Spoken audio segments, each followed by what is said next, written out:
할렐루야. 여러분, 여러분들이 잘 아시는 레오나르도 다빈치의 최후의 만찬이라는 작품이 있습니다. 이것은요 7년 만에 이루어진 걸작품이라고 하는데, 이 이탈리아의 밀라노 한 수도원이 새로 지어졌고, 로마 교황청은요 그 당시 유명했던 이 다빈치를 불러서 그 벽화로 하나 예수님과 그 제자들의 최후의 만찬을 좀 하나 그려줬으면 좋겠다라고 해서 이제 정중히 요청받았으니까 이제 다빈치가 이제 그림을 착수했습니다. 원체 거장이기 때문에 또 최선을 다해 걸작품을 만들어 보겠다라고 이제 마음을 먹었는데, 가장 다른 건 문제가 없는데 두 사람이 걸리는 거죠. 하나는 예수님하고 가룟 유다예요. 예수님은 가장 선하고 인자하시고 인품 있는 모습이어야 될 텐데 누구를 좀 구할까 고민하다가 어떻게 잘 구했어요. 자, 근데 이 사람 이름이 이 피에트로 반디네리라고 하는 청년인데, 어디서 구했냐? 성가대원 중에 있는 거예요. 그래서 그 청년을 어렵지 않게 구해서 잘 모델로 그림을 그렸습니다. 자, 그리고 나서 이제 6년에 걸쳐서 모든 그림을 다 완성했는데 누구 한 사람 남았나요? 가룟 유다가 남았어요. 어떻게 흉악하고 그보다 더 흉악하고 그보다 더 악해 보일 수 없는 사람을 어떻게 구할까? 찾는데 못 찾게 됩니다. 자, 그때 이 모델을 찾고 있다는 소식을 로마 시장이 듣습니다. 그래서 로마 교도소를 가보라는 거예요. 거기에 별 악질들이 다 있으니까 가보라는 거죠. 자, 아니나 다를까 거기에 사형수 중에 누구를 골랐는데 딱 저 사람 보니까 유다 얼굴인 것 같아. 그래서 그 사람을 구해서 열심히 이제 모델로 삼아서 그림을 그렸습니다. 그림을 다 그리고 이제 다시 교도소로 데리고 가려고 하는데, 이 사람이 이렇게 묻습니다. 선생님 혹시 나를 모릅니까? 했더니 몰라요. 했더니 6년 전에 예수 모델이었던 청년입니다. 깜짝 놀랐어요. 자, 내막이 이런 겁니다. 이 친구가 예수님의 모델이 된 뒤에 얼마 지나지 않아서 로마로 음악 공부, 유학을 떠납니다. 근데 거기서 친구를 잘못 사귀어요. 그리고 방탕하다가 결국 이 지경 살인범까지 되게 되었다는 것이죠. 여러분, 같은 인간이어도요 어떻게 사냐에 따라서 똑같은 사람이 예수님이 될 수도 있고 유다가 될 수도 있겠다. 더 구체적으로 말한다면 누가 나를 지배하느냐에 따라서 예수도 될 수 있고 유다도 될 수 있다. 근데 이것은 어느 사람이 아닙니다. 오늘 예배하는 나에게 해당하는 겁니다. 오늘 우리가 봉독한 이 말씀은요 로마서 6장 1절에서 바울의 이 모든 논증을 이제 요약하는 결론을 맺고 있는 말씀인데, 오늘 이 10절에서 14절까지에서 이 네 구절에서 가장 중요한 동사를 두 개를 뽑으라면 하나는 여기라, 또 하나 드리라 이겁니다. 따라해 보실까요? 여기라, 드리라. 자, 우리 여러분 그 10절과 11절 말씀, 우리 두 절 말씀을 함께 다 같이 봉독합니다. 시작. 죄에 대하여 단번에 죽으심이요 그가 살아계심은 하나님께 대하여 살아계심이니 이와 같이 너희도 너희 자신을 죄에 대하여는 죽은 자요 그리스도 예수 안에서 하나님께 대하여는 살아있는 자로 거기 맨 끝에 여길지어다라는 것입니다. 여러분, 여기서 이 여기라라고 하는 말은 이미 이루어진 사실, 다시 말해 되돌릴 수 없고 거부할 수 없는 이 분명한 사실을 믿고 확신해라. 자, 그런데 그냥 확신이 아니라 이 지식이 내면에 내 피와 살에 아주 뼈에 뿌리 내리도록 각인이 되도록 내면화시키고 의식화시키라는 거예요. 자, 그러면 무엇을 우리 생각 속에 내면화 의식화시켜야 될 것인가 라는 겁니다. 그것은 예수님께서 죄에 대하여 단번에 죽고 하나님을 향해 완벽히 살아나셨듯이 세례받은 너희, 세례를 통해서 예수님과 온전히 연합이 된 너희도 죄에 대해 죽은 자요 그리스도 예수 안에서 하나님을 향해 산 자로 여기라라는 거예요. 여러분, 지금 바울은 세례를 이야기하고 있습니다. 6장은 특별히 이 세례에 대한 얘기를 하고 있는데, 이 세례야말로 우리 크리스천의 정체성이 아니겠습니까? 그런데 원래 이 세례의 원형이 뭐냐면 침례 아니겠습니까? 이런 거죠. 물속에 풍덩 들어갈 때 이때는 뭡니까? 죽은 거예요. 물속에 풍덩 들어간다고 하는 그 예식은 당신은 이미 너는 죄에 대해, 세상에 대해, 너 자신에 대해서도 죽은 자라, 죽었다는 거예요. 자, 그리고 이제 올라올 때는 뭐죠? 살아난 거예요. 부활이에요. 예수님과 더불어 부활해서 예수님의 사람으로, 하나님의 사람으로, 하나님을 향해 살아가는 사람으로, 새 사람으로 살아났다라는 게 바로 침례가 아니겠습니까? 자, 그래서 결국 이 세례야말로 우리 그리스도인의 정체성을 가장 잘 드러내는 표징인데요. 제가 저번에 설교했듯이, 그래서 그리스도인이 누구냐? 한번 따라 할까요? 나는 죽고 예수로 사는 사람. 믿으십니까? 나, 죄에 대해, 나에 대해, 세상에 대해 죽고 예수를 향해 사는 사람. 자, 근데 오늘 본문 말씀으로 표현하자면 바울의 말에 의하면 그리스도인이 누구냐? 죄에 대해 죽고 하나님을 향해 살아난 사람이라는 거예요. 죄에 대해 죽고 하나님을 향해 사는 사람이라는 것이죠. 여러분, 옆에 분하고 인사해 볼까요? 당신은 죄에 대해 죽고 하나님을 향해 살았습니다. 아멘? 네. 여러분, 저와 여러분은 이제 죄를 향해, 죄에 대해 죽었기 때문에 죄의 사욕을 따라 사는 사람이 아니라 하나님을 향해 사는 사람인 줄로 믿습니다. 자, 그럼 구체적으로 죄에 대해 죽었다는 거, 하나님을 향해 산다는 게 이게 뭘까? 이걸 구체적으로 바울이 그 뒤에서 말씀하고 있는데, 죄에 대해 죽었다는 말은 이젠 더 이상 죄가 나를 지배하지 못하는 사람이에요. 죄가 이제 더 이상 나를 사로잡을 수 없는 사람이 된 것이죠. 그러면 누구에게 붙잡혀 사는 사람? 하나님께 붙잡혀 사는 사람이 우리인 줄로 믿습니다. 이제 더 이상 우리가 죄악에 끌려다니지 않고 하나님께 끌려서 하나님께 붙들리고 사로잡혀 하나님의 열매를 맺고 살아가는 삶이, 그 사람이 바로 저와 여러분들인 줄로 믿습니다. 우리는 더 이상 죄가 우리를 주장하지 않는 사람, 은혜가 우리를 주장하고 하나님이, 성령이 우리를 주장할 사람이 바로 우리라고 하는 것입니다. 여러분, 그런데 죄가 나를 지배한다, 하나님이 나를 지배한다, 여러분, 이게 왜 중요할까요? 단순히 이것은요, 잘 사냐 못 사냐의 문제가 아닙니다. 자, 로마서 6장 23절에 이렇게 말씀하십니다. 우리 다 같이 한번 봉독합니다. 시작. 사망이요 하나님의 은사는 그리스도 예수 우리 안에 있는, 여러분, 죄가 우리를 사로잡으면 결론이 뭡니까? 죽음이에요. 그러나 그리스도 예수, 다시 말해 하나님이 우리를 사로잡을 때 영원한 생명, 하늘의 생명, 하나님의 생명이 저와 여러분의 것인 줄로 믿습니다. 그러니까 여러분, 이 죄냐 하나님이냐, 누가 나를 사로잡고 누가 나를 붙잡느냐, 이것은 사느냐 죽느냐의 문제예요.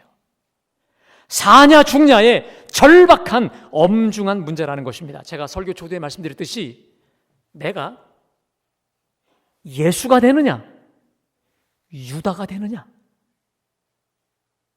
이 차원이라는 것이죠. 사랑하는 여러분, 죄가 아닌 하나님이 저와 여러분을 사로잡아 주시기를 간절히 축복합니다. 자, 바울은 그러면 죄가 나를 더 이상 주장하지 않고 은혜가, 하나님이, 성령이 나를 사로잡으실 수 있는 그 비결이 뭐냐? 그것은 결론으로 말씀드리면 나를 죄가 아니라 하나님께 드리라. 나를 하나님께 드리라는 거예요. 내가 하나님께 드리면, 나를 하나님께 드리면 하나님께서 나를 붙잡아 주셔서 나를 의의 무기로 사용하신다라는 거예요. 여러분, 그러니까 이 3단 논법입니다. 나를 드리면 하나님이 붙잡으세요. 아멘? 붙잡으사 나를 하나님의 도구로 사용하시는 줄로 믿습니다. 여러분, 그 반대도 속해요. 내가 나를 죄에 드리면 마귀가 나를 붙잡았고 나를 마귀의 도구로 이리저리 질질 끌고 이용하고 사용해 버린다는 것이죠. 자, 여러분, 나를 하나님께 드릴 때 주님이 저와 여러분을 쓰시는 줄로 믿습니다. 자, 그런데 우리가 주의할 게 하나 있습니다. 우리 12절 말씀, 우리 12절 다 같이 봉독합니다. 시작. 그러므로 너희는 죄가 너희 죽을 몸을 지배하지 못하게 하여 몸의 사욕에 순종하지 말고 라고 되어 있습니다. 여러분, 여기 너희는 죄가 너희를 죽을 몸을 지배하지 못하게 한다. 이 말은 뭐냐면 죄가 너희 죽을 몸을 지배하지 못하도록, 죄가 너희 몸을 지배하지 못하기 위해서 할 일이 있다는 거예요. 바로 뭐냐면 몸의 사욕에 순종하지 말라. 그리고 이것은 또 다른 말로 말하면 너희 지체를 불의의 무기로 죄에게 내주는 것이다. 뭐가요? 몸의 사욕에 순종하는 거죠. 여러분, 우리는 죄에 대해 죽었지만 그러나 우리는 연약한 육신을 입고 있습니다. 예수님께서 재림주로 오셔서 우리가 신령한 몸으로, 영광의 몸으로 다시 새롭게 부활하기 전까지 우리는 마귀에게 노출되어 있고 죄에 노출되어 있고 우리 육체 정욕에 노출이 되어져 있습니다. 자, 이 죄가, 마귀가 무엇을 먹이로 해서 우리를 사로잡느냐? 거기 12절에 몸의 사욕, 몸의 사욕. 이것이 뭐냐면 몸의 육체의 욕망이에요. 육체의 정욕입니다. 식욕, 탐욕, 성욕, 이런 모든 욕망, 이 욕구, 이것을 통해서 이걸 먹잇감으로 해서 죄가 우리를 사로잡는데, 자, 이 육체의 욕망을 갈라디아서 5장에서는 자세히 말씀합니다. 육체의 일은 분명하니 음행과 더러운 것과 호색과 우상숭배와 주술과 원수 맺는 것과 분쟁과 시기와 분냄과 당짓는 것과 분열함과 이단과 투기와 술 취함과 방탕함과 또 그와 같은 것들이라. 여러분, 이러한 모든 육체의 소욕들, 육체의 정욕들이 죄의 먹잇감이 되어서, 마귀의 먹잇감이 되어서 계속해서 우리를 사로잡을 수 있으니 그 사욕에 순종하지 마라. 너를 불의의 무기로 내주지 말라는 거예요. 쉽게 말하면 뭡니까? 끊을 거 끊고 자를 거 자르라는 거예요. 따라합시다. 끊을 거 끊고, 버릴 거 버리고, 자를 거 자르라. 믿으세요? 여러분, 우리가요, 하루를 살면서 하루에도 수십 번, 수백 번 우리도 끊임없는 육체의 욕망, 사욕, 분노, 시기, 열등감, 우울감. 특별히 이제 가을날 찬바람이 솔솔 불어오면 내가 왜 사나? 앞으로 내가 나이 더 먹어지면 제대로 살 수 있나? 누가 날 버리는 거 아닌가? 뭐 이런 식으로 우리가 회의감에 빠지기도 하고 또 우울감에 빠지기도 하고. 그래서 여러분, 너무 곰곰이 많이 생각하지 마십시오. 그러면 우울해져요. 이렇게 육체적 욕망, 사욕, 부정적 생각, 염려, 근심, 우리는 이것에 정말 수도 없이 노출되어져 살아갑니다. 그런데요, 이거 잘라버리지 않으면 나도 모르게 죄의 종이 되어버려요. 마귀의 종으로 전락하기 때문에 마귀가 즐겨 사용하는 마귀종, 마귀의 도구, 마귀의 무기로 사용될 수 있다라는 것입니다. 사랑하는 여러분, 하루에도 우리에게 밀려오는 오만 가지 생각, 부정적인 생각, 사욕들이 우리를 지배할 때마다 주 예수의 이름으로 과감히 잘라버리기를 주님의 이름으로 간절히 축원합니다. 이런 말이 있습니다. 루터가 이런 말이 있습니다. 새가 머리 위를 날아다닐 수는 있다. 그러나 둥지는 틀지 못하게 하라 라는 말이 있는데 너무도 중요한 것 같습니다. 그래서 이것을 솔로몬은 잠언 4장에 이렇게 말합니다. 무릇 지킬 만한 것보다 내 마음을 지키라. 마음을 지키라. 생명의 근원이 이에서 난다. 이게 뭡니까? 내 생각과 마음, 이 마음을 지키라는 말은 이 영어의 마인드지만 생각과 마음, 이 전인을 포함합니다. 내가 내 생각과 마음을 지키지 못하면 생명이 아니라 죽음이 나를 사로잡을 수밖에 없다는 것입니다. 여러분, 내 마음과 생각을 제대로 지키지 못할 때 우리는 속절없이 마귀의 종으로 전락한다는 거 여러분 아십니까? 제 부끄러운 고백이 좀 하나 드리겠습니다. 예전에 한 몇 개월, 우리 교회 오기 전에 몇 개월 전이었습니다. 제가 누군가를 향해 하루 종일 좀 미운 마음, 괘씸한 마음을 품은 적이 있었습니다. 여러분 저를 그렇게 안 보시기 때문에 놀라시는 것 같지만 저도 사람이라 그럴 때가 있어요. 하루 종일 생각만 하면 생각할수록 괘씸한 거예요. 자, 그렇다고 해서 그 사람이 저에게 특별히 뭐 말로 실수를 했거나 뭐 이런 건 아니에요. 자, 그런데 하여튼 제 스스로가 제 안에서 거슬렸던 뭐가 있었던 것 같아요. 제 집사람하고 이제 밤에 얘기를 나누는데 내 이제 속 시원하게 내 마음을, 이 감정을 표현하는데 옆에서 계속 그 사람 편을 드는 거예요. 그러니까 기분이 더 나쁜 거죠. 그래서 내가 이러잖아. 한데 또 옆에서 이렇게 편드는 것 같아 더 기분 나쁘고 불쾌하고. 근데 1시간이 넘어서까지도 이게 해결이 안 됐습니다. 자, 그런데 우리 집사람이 저한테 이 한마디 말씀을 저에게 던져줬을 때 제가 그냥 KO 됐습니다. 자, 그 말씀을 한번 좀 올려줘 보실까요? 에베소 4장 26, 27절인데 한번 제가 봉독하겠습니다. 분을 내어도 죄를 짓지 말고 해가 지도록 분을 품지 말고 마귀에게 틈을 주지 말라. 저를 KO 시켰던 말씀이 뭐냐면 27절에 마귀에게 틈을 주지 마라. 내 마음속에 미움의 마음, 분노의 마음이 드는 게 이게 문제가 아니라 분노와 미움을 틈타 누가 들어온 겁니까?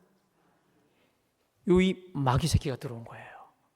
여러분, 내가 누구를 향해 분을 품는다, 미움을 갖는다, 이 자체로는요 뭐 그다지 문제가 되지 않죠. 뭐 그럴 수 있으니까.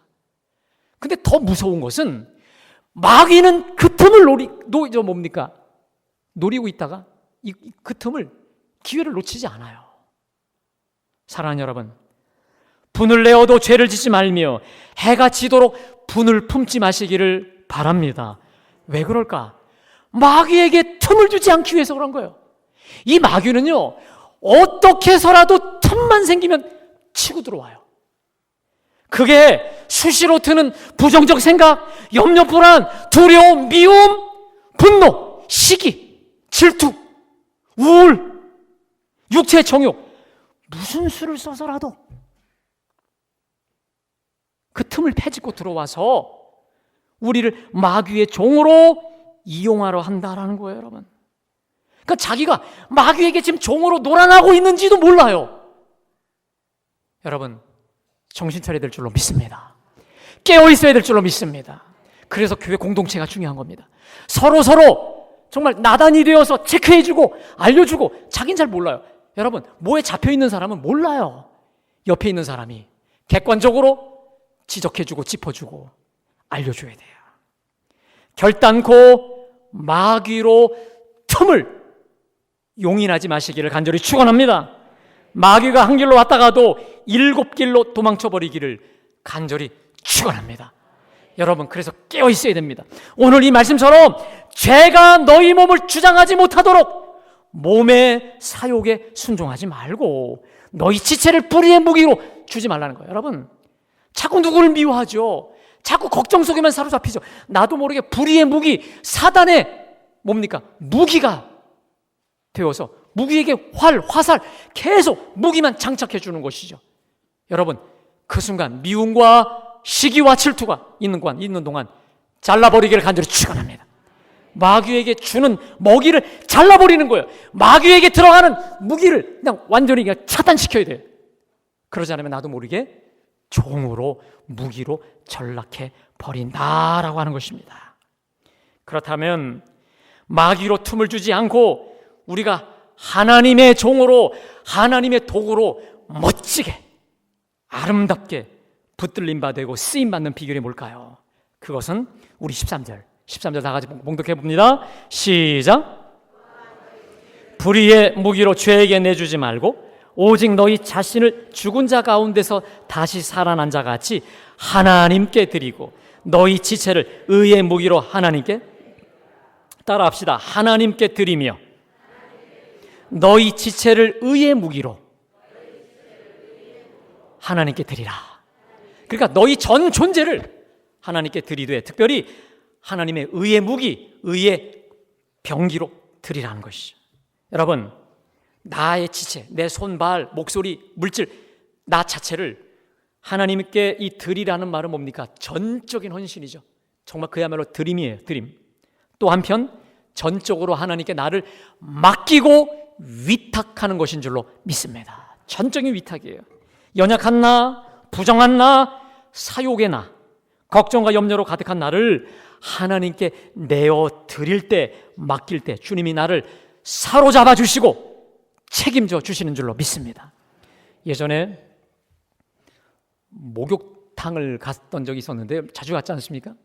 옛날 목욕탕을 가면 그 사물함을 열잖아요. 여러분, 이런 글귀 자주 보시지 않았나요?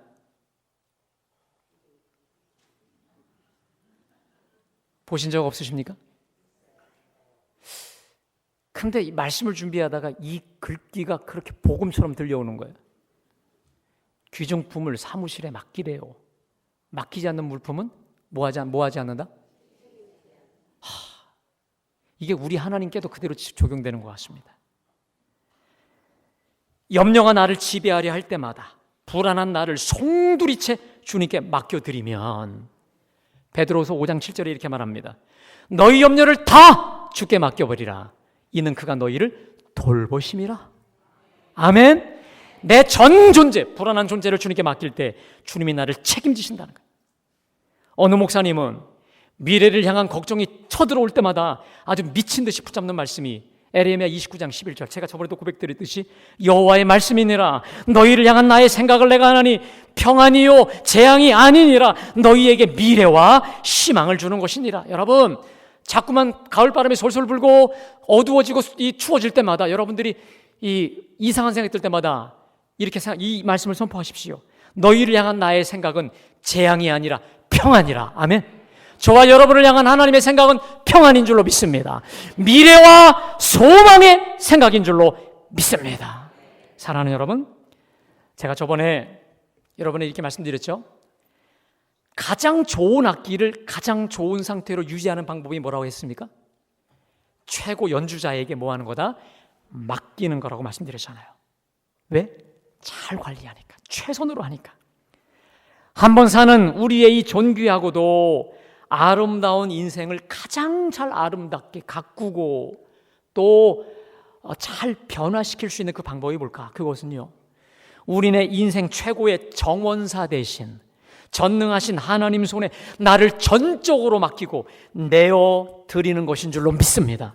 사랑하는 여러분, 내가 가지고 있는 소중하면 소중한 것일수록 전능하신 하나님께 맡기십시오. 나에게 정말 내가 아끼는 것일수록 하나님께 맡기고 하나님께 전폭적으로 내어드리기를 간절히 축원합니다. 여러분, 아브라함 예를 하나 드리겠습니다. 하나님께서 100세에 낳은 이 아들, 여러분 100세에 낳았어요. 이 아들을요. 금쪽보다 더 귀한 금쪽 같은 내 새끼 아니겠습니까? 자, 그런데 어느 날 하나님께서 느닷없이 아브라함에게 네 아들 사랑하는 독자 이삭을 데리고 모리아 땅으로 가서 내가 네게 일러준 산 거기서 그를 번제로 드리라. 여러분, 하나님이 하셨어요. 지금 아브라함에게는 아들이 독자 이삭이 아니죠. 누구도 있습니까? 이스마엘도 있지 않습니까? 그러나 지금 아브라함에게는 독자, 마치 이삭뿐만이 없는 것처럼 온통 아브라함은 이삭뿐이 없었던 거예요. 그 아들을 번제로 드리라는 거예요. 여러분, 이건 청천벽력이죠. 얼마나 번민이 많았겠습니까? 그런데 여러분, 하나님께서 아브라함에게 왜 금쪽 같은 내 새끼, 사랑하는 독자 이삭을 번제, 여러분 번제가 뭡니까? 다 죽여서 각을 뜨고 다 내장 다 분리해서 태워 올리라는 겁니다. 왜 이런 주문을 하셨을까? 이삭을 번제로 죽이려 하셨던 것입니까? 여러분, 하나님께서 아브라함에게 내 사랑하는 독자 이삭을 내가 네게 지시할 땅으로 가서 전적으로 번제로 올려드리라. 이것은 하나님이 아브라함에게서 이삭을 빼앗으려고 요구하셨던 게 아닙니다. 그리고 이삭을 죽이려 하셨던 게 아닙니다. 우리는 그 뒤의 이야기를 알죠. 아브라함과 이삭을 제대로 살리시려고 번제로 드리라 명령하신 줄로 믿습니다. 왜 그런 줄 아세요? 만일 번제로 드리라 이 명령과 시험이 없었다면 아브라함은 어느덧 이삭이 우상이 돼버렸어요. 하나님보다, 전능하신 유일신 하나님보다 내가 더 좋아하고 내가 더 귀하게 여기는 게 오직 이삭 전부였단 말이야. 전부였다. 그러니 이대로 그냥 뒀다간 아브라함이 우상 이삭과 함께 하나님도 떠나고 함께 멸망해 버릴 것을 하나님이 정확히 하신 거예요. 그 아브라함과 이삭을 살릴 수 있는 방법은 이삭을 제물로 드리라, 바치라, 전적으로 헌신하라 이거였다라는 것입니다. 이삭을 온전히 번제로 하나님께 올려드리려 갔었을 때 하나님께서 아브라함의 중심을 보시고 됐다, 내가 내 아들 독자까지도 내게 아끼지 아니하였으니 이제야 내가 하나님을 경외하는 줄 아노라 하시면서 이삭도 살리시고 아브라함도 살리시고 하늘의 별과 바닷가의 모래와 같이 헤아릴 수 없는 복으로 바꾸어 주셨듯이, 여러분 다시 당부합니다. 나에게 소중하면 소중한 것일수록 전능하신 하나님께 맡기시기를 축원합니다. 전능하신 하나님께 내어 드리기를 간절히 축원합니다. 내가 정말로 아끼는 것일수록 전능하신 하나님께 내어 드리십시오. 목욕탕 주인도 알아요. 귀중품은 맡기지 않으면 책임지지 않는다는 걸 알아요. 나에게 가장 귀한 것일수록 맡기고 드릴 때에 하나님께서 최상의 것으로, 최고의 것으로 성화, 아름답게 변화시키실 줄로 믿습니다. 어쩌면 여러분 이 세상에서 가장 소중한 나 아니겠습니까? 나를 우리 하나님의 의의 도구로, 축복의 도구로, 영광의 도구로 내어 드리십시오. 주님, 부족하지만 나를 사용하여 주시옵소서. 부족하지만 나의 물질도, 나의 지혜도, 나의 건강도, 시간도 주님께 드립니다. 음성도 드립니다. 손과 발도 하나님께 드리오니 사용하여 주시옵소서. 나를 주님께 드릴 때 주님은 나를 잡아주시고 복된 사람, 최고의 복된 도구로 사용하여 주실 줄로 믿습니다. 여러분, 하나님께 언제나 드릴 수 있을 것 같습니까? 나의 이 몸과 재능 언제라도 마음껏 할 수 있을 것 같습니까? No! 기회가 있습니다. 기회가 있습니다. 아무 때나 드릴 수 있는 것도 아니요, 아무 때나 내가 헌신할 수 있는 것도 아닙니다. 여러분, 지금 하나님께 나를 헌신할 수 있을 때 마음껏 헌신하며 마음껏 주님께 올려드릴 수 있는 진정한 축복의 도구, 진정한 의의 도구, 의의 무기들, 주님 손에 들려진 의의 무기들이 다 되시기를 간절히 축원합니다. 너무도 가난했어요. 너무도 평범하기까지 했던 사람이었지만 전 세계 모든 사람들이 모르는 사람이 없었던 누굽니까? 성녀 마더 테레사가 있죠. 자, 이분이 돌아가시기 전에 하였던 고백이 있습니다. 제가 한번 읽어드리겠습니다.